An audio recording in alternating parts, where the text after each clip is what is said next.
Now it's time for an ad I created with our sponsor, Women Will, a Google initiative. We're spotlighting women all over the world who are finding new ways to impact their communities. Temi Giwatubasun's big dream was to be a diplomat, to work for the United Nations. I just wanted to basically be the Secretary General of the UN. You had a that was goal. the career.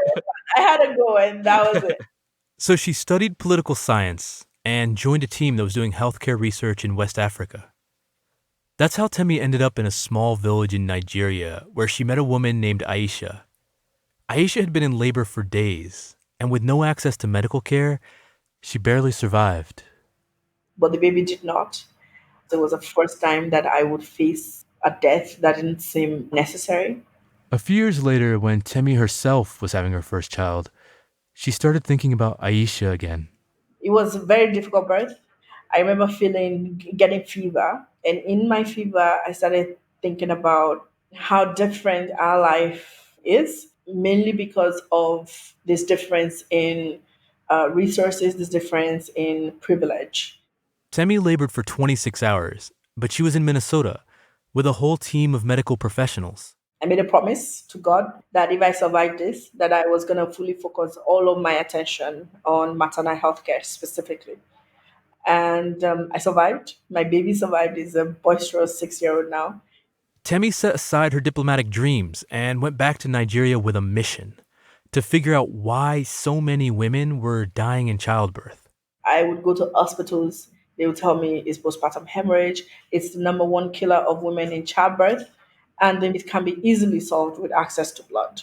Hospitals in Lagos often didn't have enough blood, but the local blood banks, they were full.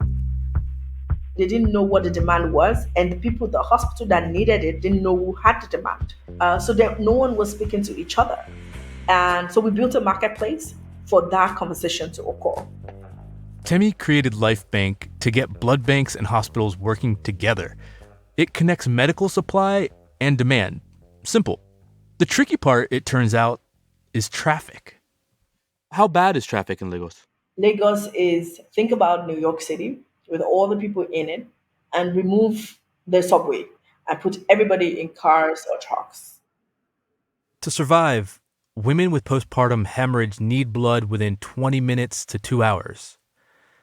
And in Lagos, you can get stuck in traffic for 2, 3, 4 hours. So to get blood from banks to hospitals, Life Bank delivers on motorcycles. When we first started, we were doing all of this in 3 hours. And remember, clock is ticking. By the time we realized that we needed to reduce our time really rapidly, Google Map was already something that was widely used across Nigeria.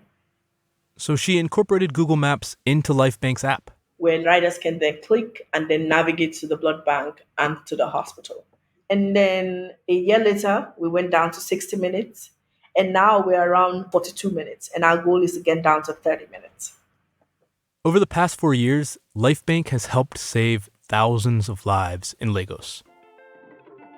It is about all the Aishas in this country and all the Aishas across the world. If you come into our office, the first thing you see, a bunch of hearts on the wall. Each heart represents a life that we've saved. And that's what gives me hope. Life Bank's work was aided in large part by Google Maps. Thanks to the Women Will initiative, Temi and others like her are able to access the digital skills they need to make an impact on the world.